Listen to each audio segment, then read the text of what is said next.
I couldn't remember the last time I spoke to David.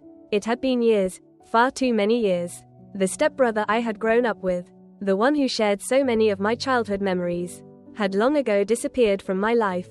Our relationship had always been rocky, strained by the messy divorce of our parents, by bitter custody battles and awkward holidays. But I had always held out hope that one day we could bridge the gap between us. So when I got engaged to Rachel, I knew I had to invite him, no matter how much distance had grown between us. David was family. I couldn't imagine my wedding day without at least extending an olive branch. One last chance to reconnect, to maybe even start fresh. The invitation was a peace offering. I didn't expect much, truthfully. I didn't expect anything. Rachel had asked me if I was sure about inviting him, her fingers lightly brushing my arm as we sat in bed one night. The wedding planning documents spread across our laps. I know it's been a long time, I had told her, but he's my stepbrother. It doesn't feel right to leave him out. Rachel had nodded, her dark hair falling into her face as she looked at me with that deep understanding she always seemed to have. She had met David once. Briefly, years ago at some family event we'd been dragged to by our parents. But she hadn't formed much of an impression. He was a distant memory to her, an enigma in my past. She trusted my decision, even if she didn't fully understand it. A part of me thought that David wouldn't even show up. The invitation was a formality, a long shot at reconciliation.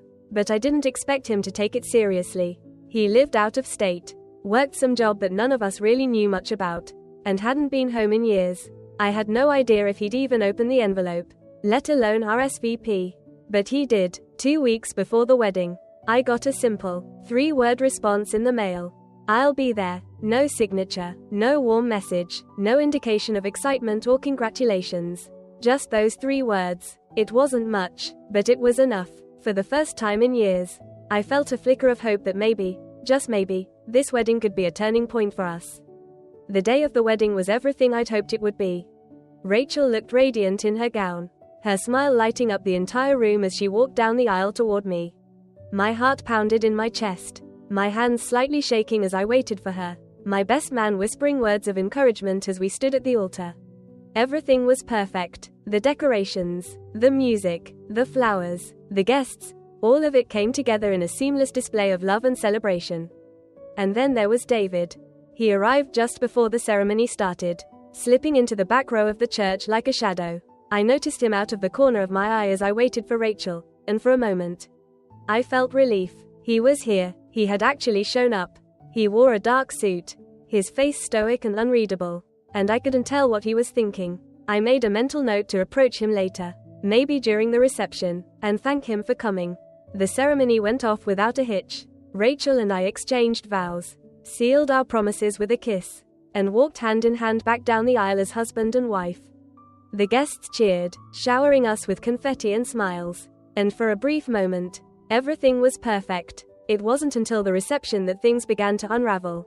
David had been sitting quietly at his table, sipping his drink and watching the festivities with a detached sort of interest. I kept glancing at him throughout the evening, unsure of when or how to approach him. He hadn't come up to me, hadn't congratulated me or acknowledged the wedding in any way, but I tried to brush it off. Maybe he was nervous, maybe he didn't know how to break the ice after all these years. Finally, after the speeches and the dinner, I decided to make the first move. I excused myself from Rachel's side and made my way over to his table, my heart pounding a little harder than I expected. "David," I said, forcing a smile, "I'm glad you made it." He looked up at me, his face blank. For a moment, I thought he might not even respond, but then he gave me a slow nod. "Yeah," he said, his voice low. "Congrats, man." I waited for something more, some acknowledgement of our shared history, some sign that he was happy to be here, but nothing came. He just sat there, staring at me with those cold, distant eyes that I barely recognized. "Thanks," I said, trying to fill the awkward silence. "It means a lot that you're here." David raised an eyebrow, a small smirk tugging at the corner of his mouth. "Does it?" The question caught me off guard. "Of course it does. Your family." He let out a short, humorless laugh. "Family, right." I didn't know what to say to that. The tension between us was palpable, the years of unresolved issues hanging in the air like a storm cloud. I had hoped this day would be a fresh start, but standing in front of him now, I realized how naive that hope had been. You've got a real nice setup here, David said, his voice dripping with sarcasm. Big wedding, fancy venue, all your friends and family. Must be nice. There was something venomous in his tone, something that made my stomach twist. This wasn't the David the first remembered, the stepbrother I had grown up with. This was someone else, someone angry, resentful, bitter. I'm glad you could be part of it, I said, trying to keep my voice steady. I've missed you, David. Missed me? He leaned back in his chair, crossing his arms over his chest.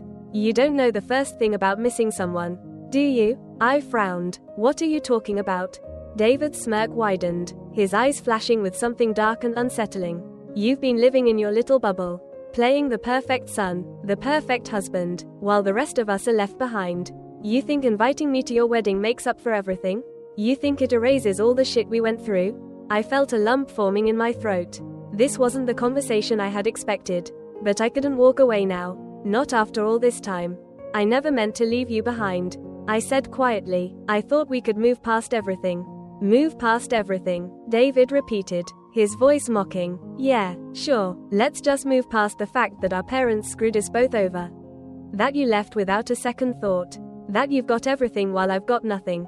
That's not true, I protested, but my voice faltered. I didn't know what to say to him. How could I make him understand that I hadn't abandoned him? That I had just been trying to survive? But David wasn't interested in understanding. He stood up suddenly, his chair scraping loudly against the floor, and I realized with a sinking feeling that this wasn't going to end well. You know what? He said, his voice loud enough that people around us started to turn and look. Maybe I should make a speech. Maybe I should tell everyone here just how great you really are. I froze. David, don't. But he was already stepping toward the microphone at the front of the room, his eyes glinting with malice. I felt a cold sweat break out on my skin as I watched him pick up the mic, the room falling into an uneasy silence as all eyes turned toward him. Ladies and gentlemen, David began, his voice echoing through the speakers. I'd like to say a few words about the groom. My heart pounded in my chest, a sick feeling rising in my throat. This was it. This was the moment everything fell apart. David looked out over the crowd, his smirk widening. You all think you know him. You think he's this perfect guy, this loving husband. But let me tell you something, he's not. He's a coward, a liar. He left his family behind without a second thought. And now he wants to pretend like everything's fine. Well, it's not. The room was deathly silent, the guests staring in shock as David's words hung in the air. I felt like I was drowning, like the walls were closing in on me. And you know what the worst part is?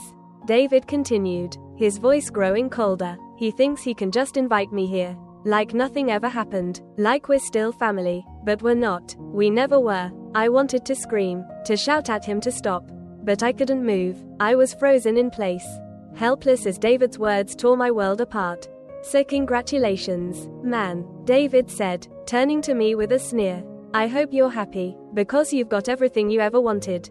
And I've got nothing. With that, he dropped the microphone, the sound of it hitting the floor echoing through the stunned silence. He turned and walked out of the room without another word, leaving me standing there, shattered. The wedding continued, but I wasn't really there anymore. All I could think about was David, my stepbrother, my past, and the wreckage he had left behind. That day, I realized some bridges couldn't be rebuilt, some wounds ran too deep, and some people were too far gone to save. And maybe, just maybe, I had been wrong to try.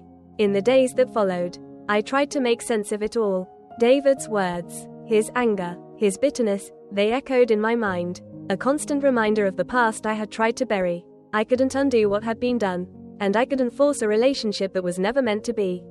Rachel was my anchor through it all, reminding me that family isn't always defined by blood, but by the love and loyalty we choose to give. We moved forward together, focusing on our future, while I finally let go of the hope that I could fix things with David. Some relationships are better left in the past, I realized, and as painful as it was, accepting that truth allowed me to heal and fully embrace the life I was building with Rachel. It wasn't perfect, but it was mine, and that was enough.